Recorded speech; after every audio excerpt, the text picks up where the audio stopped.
Hey, what's going on, guys? It is Dibes, Mr. Crockpot on Twitter. Today, our countdown of our top 50 prospects in the 2024 NFL Draft continues with numbers 21 through 30. Guys, if you love the NFL Draft, please consider subscribing. Let's go.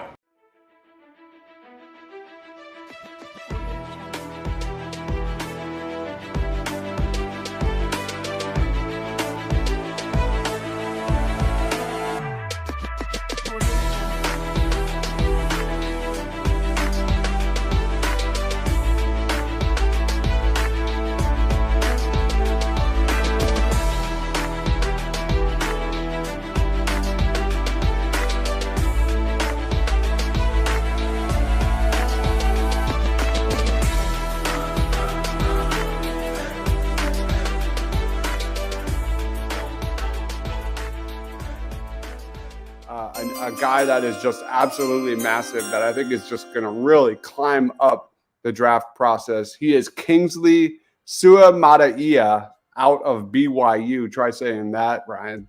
Nope. That's a mouthful. Suamataia, former five-star recruit. He is replacing Blake Freeland, which blew up the draft process. Sure here. Transferred from Oregon. I think he's arguably one of the best natural right tackle prospects in this draft, in the 2024 draft, which definitely will be attractive to Eagles fans.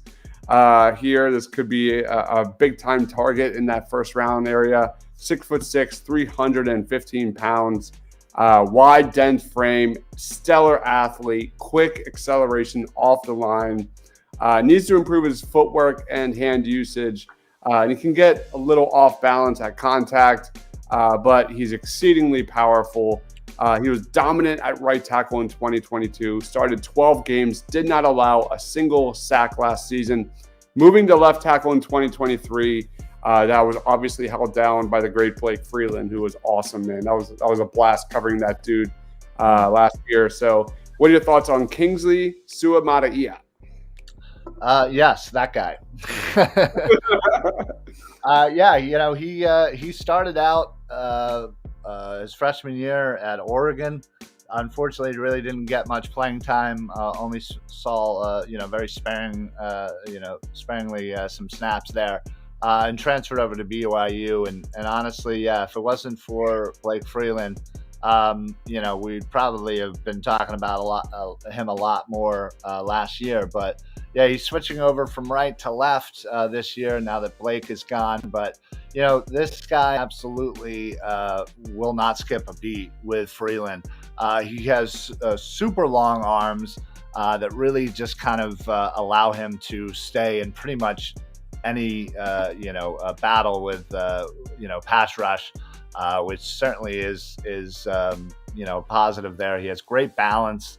And he can really handle those really quick edge rushers, it seems like. And I think, with the way that the NFL is, it seems like, it's speed coming off the edge more and more.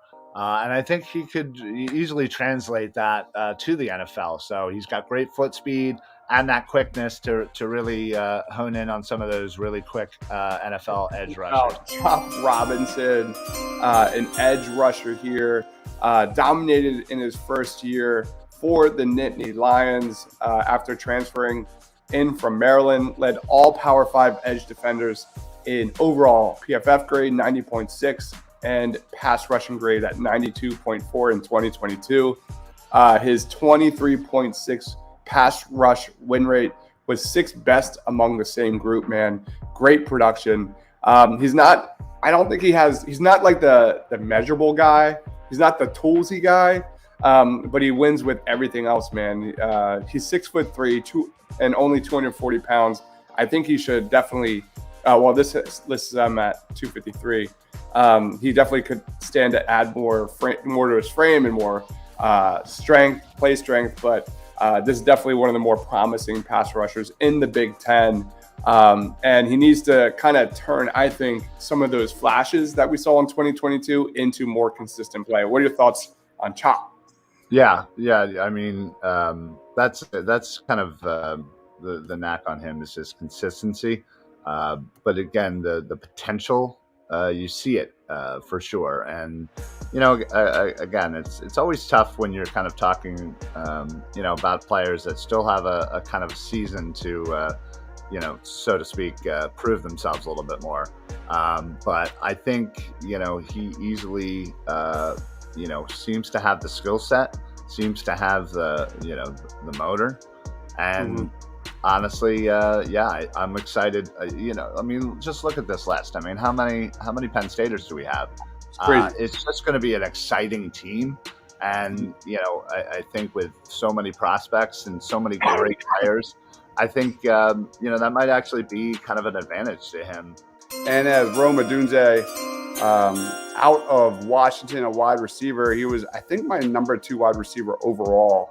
No, number 3, I think. I think I had Egbuka. Yeah, too high, big guys. Yeah, really, really good wide receiver, man. This guy, 6'3", 211 pounds.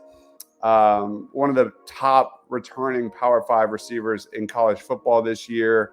This guy just dominated single coverage. In fact, he had 605 yards against single coverage. That was second best, with Marvin Harrison Jr. being number 1. So that's pretty impressive.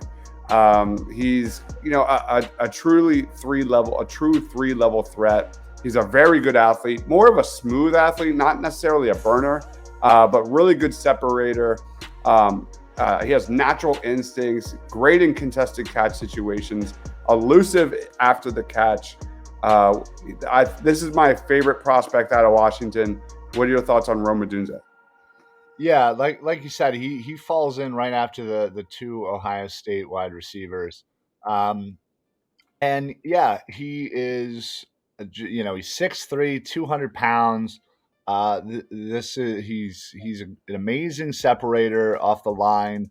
He can absolutely go up and get all contested catches, and he has got the elusiveness to get those yards after catch. So I think he, had he come out in this past year's draft, he would have been a first round prospect in my opinion. Coming off of 1,100 yards, 7 touchdowns. He has pretty decent quarterback in Michael Penix Jr. Throwing it to him. So yeah, I think that combination there in Washington certainly could be a really good one. And it absolutely starts with wow, now I'm messing up his name. Odunze. Okay. Really impressive guy. I think Washington has all the hallmarks of a top 10 offense in 2023. At number 9, Michael Hall Jr., man, defensive tackle prospect. He's one of those guys that I think has, he could be one of the big high risers because of the injuries. I mean, they were a major issue with him last year. But when on the field, man, this is a guy who lives in the backfield. I think he's going to crush the draft process with his athleticism. He is at 6'2", like 290 pounds. He's explosive. He can play the 3-tech, the 5-tech, active, violent hands off the snap. Absolute menace. Little undersized, but I think he'll be okay. He plays with natural leverage. And he's got some impressive moves already. He's got violent swims and rips. This guy I think has a pretty high floor as a draft prospect. I wrote in when I was watching tape as a taller Kalijah Kancey. We'll see. What are your thoughts on Michael Hall Jr.? Yeah, that's actually not. I hadn't thought of that prior, but that's slightly taller, not by much, but yeah. I mean, the fact of the matter is, he's going to be playing on a very good defensive line at Ohio State. We obviously have already talked about one of them, but he definitely stands out.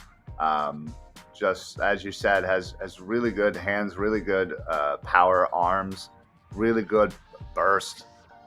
Really can get and shed blocks like nothing. He really has a really nice pass rush. And, again, for a defensive tackle, it's nice to see the versatility and not only being, good in the run, but also being able to get to the quarterback. So has, again, a little bit undersized, as you said, slightly taller than Kancey. So, but you saw kind of what Kancey was, and I think he's a better prospect, at this point. So I'd like to kind of see what he can kind of build on, especially with that defense, especially with his defensive line mates. I think he really could, put up some nice stats and really kind of help his draft prospect. But like I said, a little bit undersized, but not much you can kind of grow taller there. But I like him, and I really like that defensive line for Ohio State for sure. Let's roll on to number 4. Surprisingly, I really like this dude. He's my favorite guy out of Oregon. He did not make my top 5 wide receivers, but I rank preseason rankings, but I think he's that good. He is Troy Franklin, a wide receiver out of Oregon, man. Let me get his profile up. Really intriguing, man. He's got great catching instincts. He's a guy, he plays like a basketball player, man. He's a guy that can go above and beyond and get the football, man. He's got a really, truly impressive ability to contort and use his body control and, bring down passes in high difficulty situations, man. 6'3", 178 pounds. He is, definitely thinner. He's got really good length. He's got, nice acceleration. I think he'd be a little more efficient as a route runner this season. And I think he could definitely add more strength and mass to his frame at the next level in the NFL. But he's a great natural talent, man. He has a great foundation to build on.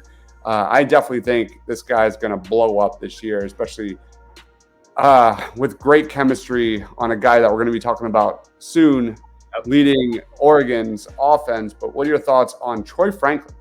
Yeah, he does fall right outside of that top 5, and it's not, honestly, it has nothing to do with him at all. It's because the wide receiver class this year is pretty darn amazing.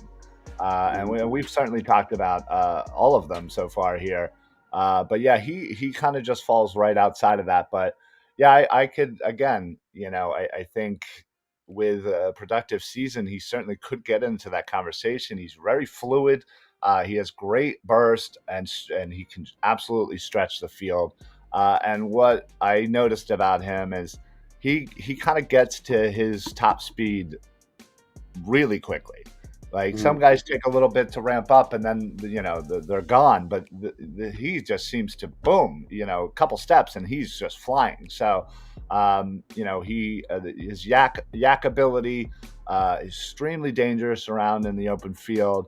But he also has really good hands to kind of make really good plays. I can't tell you how many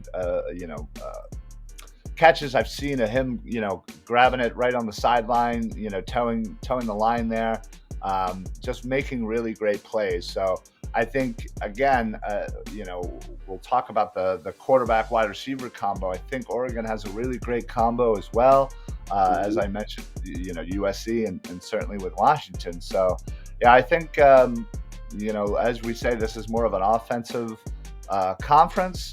And it's certainly going to be an exciting conference to see all that offense play out, especially with all of these top prospects. But yeah, I like this dude, and I think any other year, this guy would easily be a top 5 wide receiver prospect. He just happens to be coming out during a fantastic wide receiver class for 2024.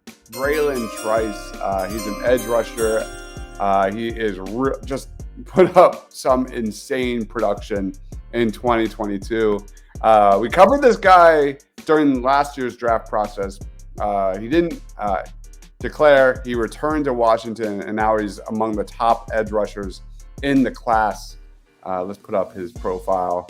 There he is. Really good size. Again, What you need to know about Braylon Trice is he brings elite power, man. 6'4", 260, man. He just blows through tackles, blows through people in front of him. It's really impressive. Has a great straight line burst. He had 9 sacks last year, 12 tackles for loss in 2022. Not a flexible dude, but he's very much linear, but like he gets it done, man. And again, at his size, at 6'4", and that power and heavy hands, man, he's expected to put up a ton of big numbers in 2023. Any thoughts on Braylon Trice? Yeah, everything that I have read about him, everyone just marvels at his hands and how much of a technician he is, and how great he is with his hands. As you mentioned, the power. That's the next thing that gets mentioned for Trice, is just how powerful he is. But he also has kind of this quickness with that power as well. As you said, not the most flexible guy, but does have the acceleration, the quickness to get off blockers.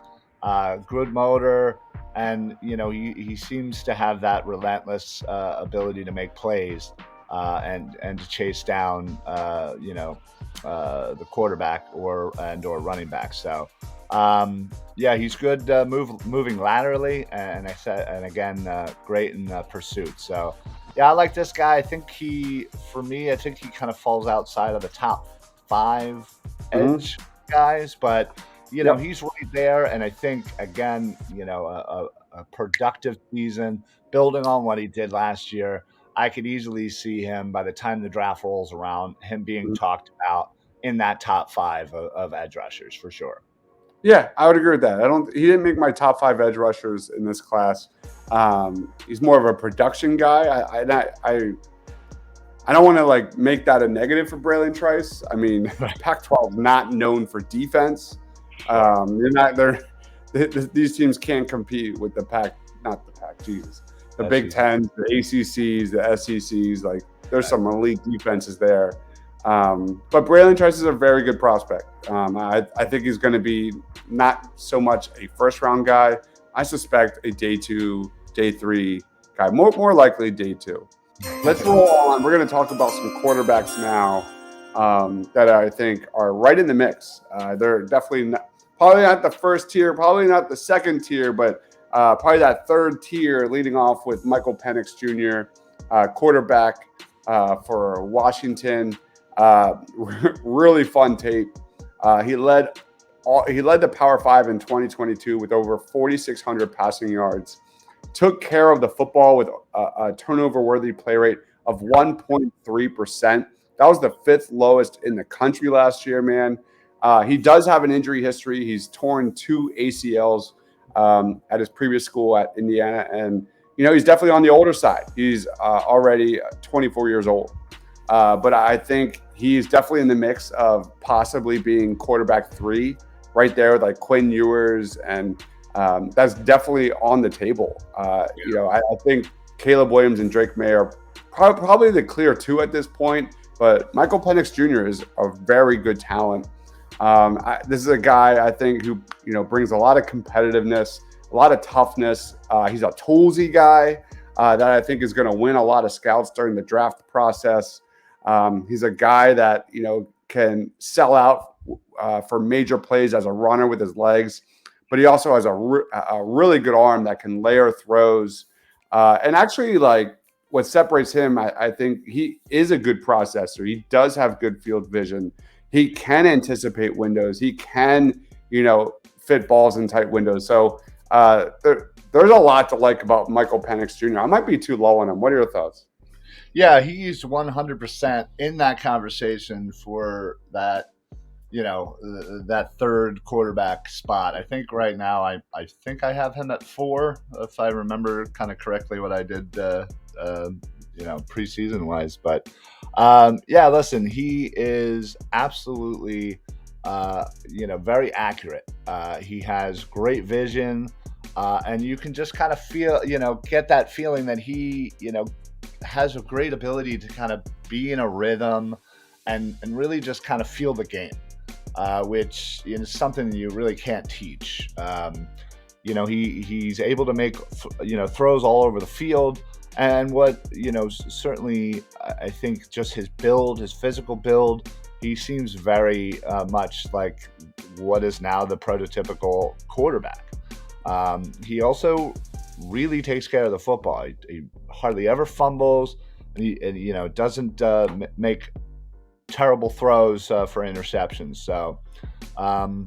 And then he also has the athleticism to give himself time and avoid pass rush and make those plays. So, like I said, I think there is a real good race for the third overall quarterback, and we're going to talk about another one of them coming up here too. But yeah, I think Penix right now, I think I had him number 4. But yeah, between him and a couple of guys, they're kind of that.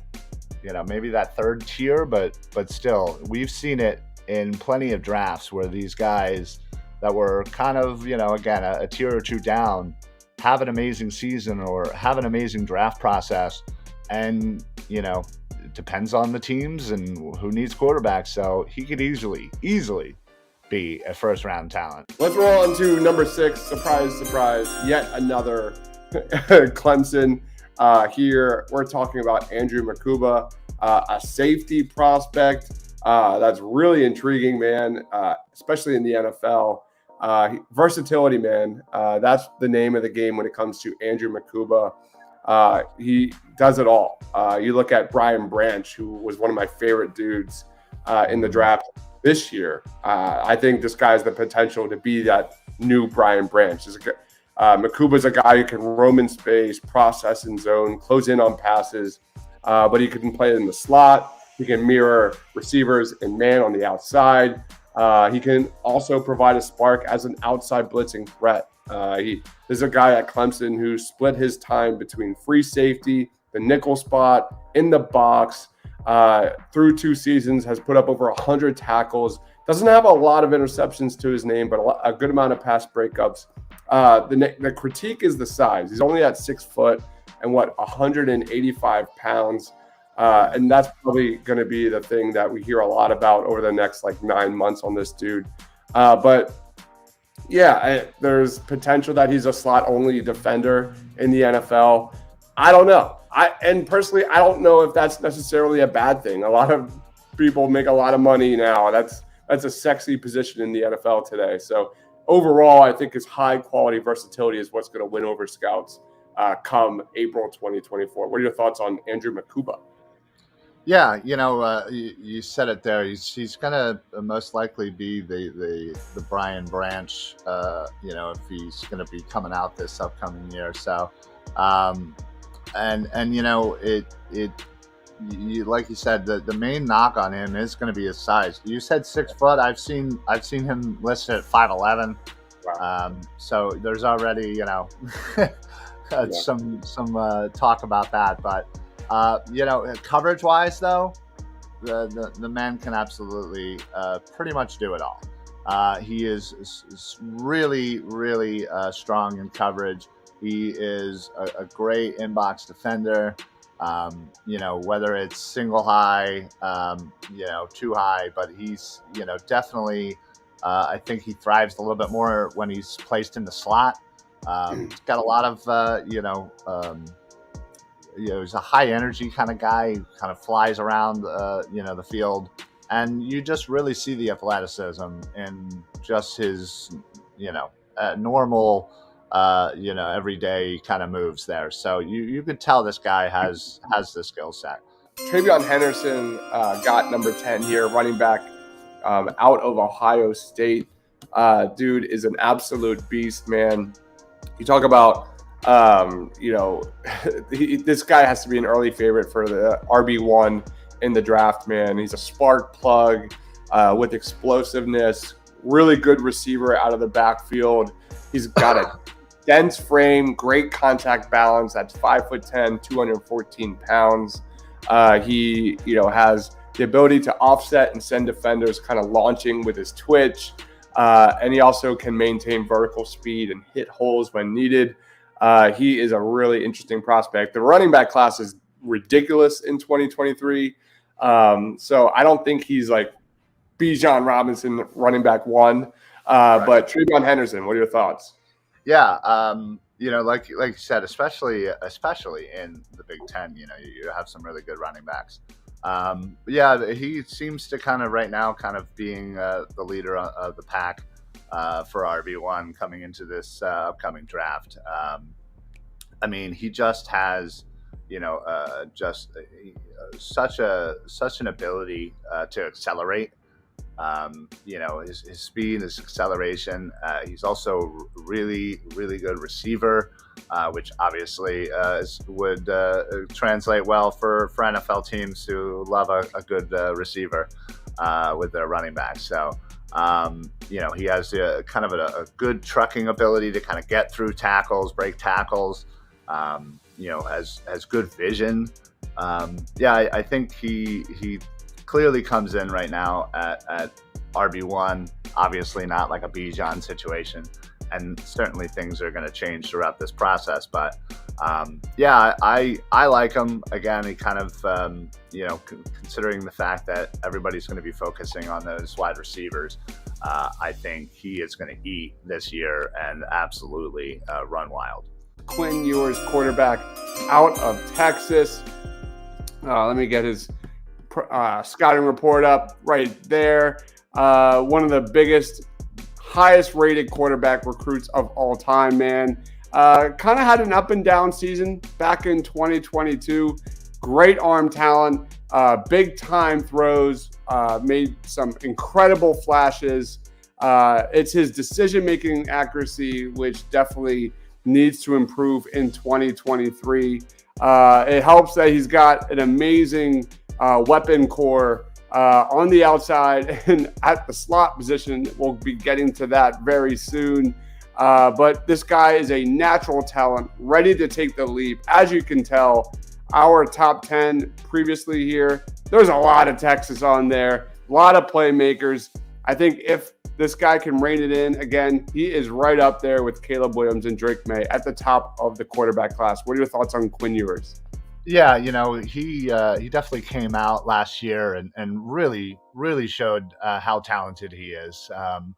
He clearly has, the arm strength, clearly can make all types of throws. I think just the knock on him is, as you said, is kind of his decision making, and that kind of leads to some accuracy questions, mostly down the field.